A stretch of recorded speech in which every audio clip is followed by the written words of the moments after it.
From our nation's capital, welcome to America's Drug Forum. I'm Randy Page.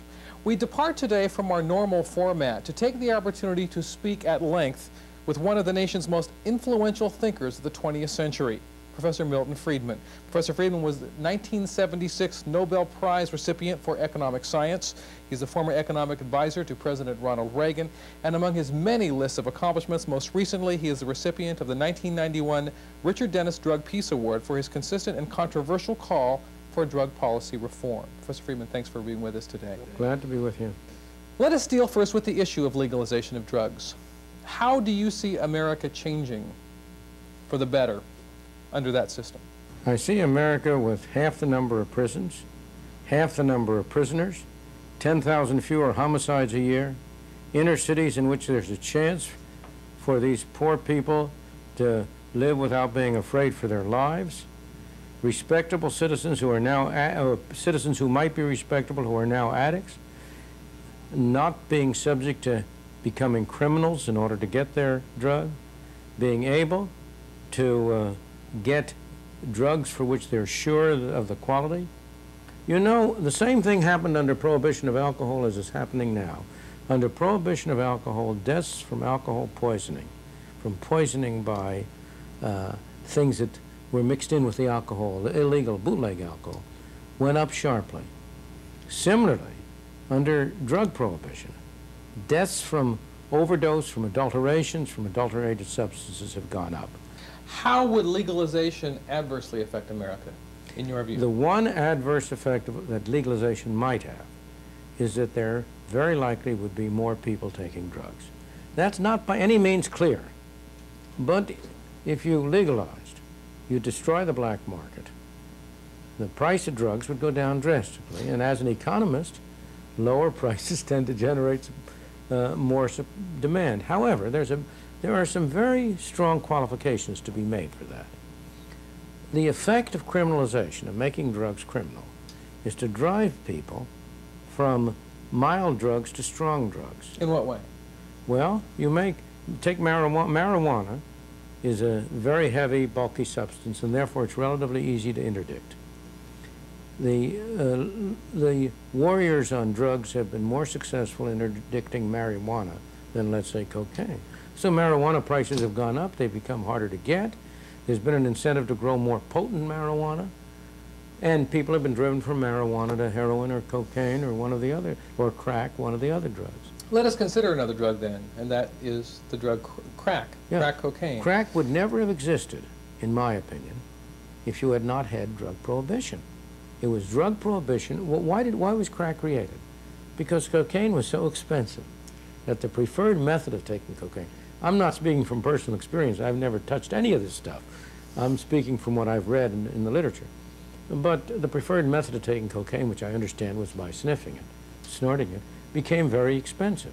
And they were desperate to find a way of packaging young cocaine. Entrepreneurs. Absolutely, of course they're entrepreneurs. Look, the people who are running the drug traffic are no different from the rest of us, except that they have more entrepreneurial ability and less concern about not hurting other people. They're more irresponsible in that way. But they're in a business, and they're trying to make as much money as they can. And they discovered a good way to make money was to dilute this crack with baking soda or whatever else, I mean cocaine, whatever else they do, I don't know the procedure, so that they could bring it out in $5 and $10 doses. Let's talk about that more in a minute, but with regard to crack, considering the fact that it's very addictive, and considering the fact that that's very dubious. It is addictive, but I understand from all the medical evidence that it's no more addictive than other drugs. In fact, the most addictive drug everybody acknowledges is tobacco. Well, let me rephrase that then. All of the information I've seen on it suggests that it is a drug which is very pleasurable. Absolutely. Let me put it that way. No doubt. And the effect of it is also very short. Yes. And it is very expensive because multiple doses cost a lot of money. My question is, if drugs were legalized and if crack cocaine were available at a low cost, could it not be devastating in that it is so pleasurable, I am told, that more people could get it and stay on it for longer periods of time? Well, maybe. Nobody can say with certainty what will happen along those lines.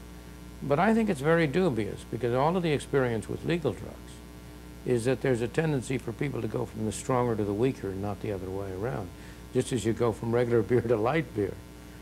That's the tendency that there is from cigarettes without filters to low tar filtered cigarettes and so on.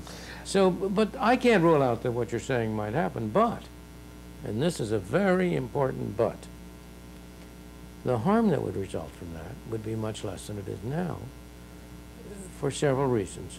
The really main thing that bothers me about the crack is not what you're talking about. It's the crack babies. Because that's the real tragedy. They are innocent victims. They didn't choose to be crack babies any more than the people who are born with a fetal alcohol syndrome. And as you know, we are already experiencing epidemic proportions of that. Many one out more, of 4 babies going into one hospital, I can tell you, in Maryland, is addicted.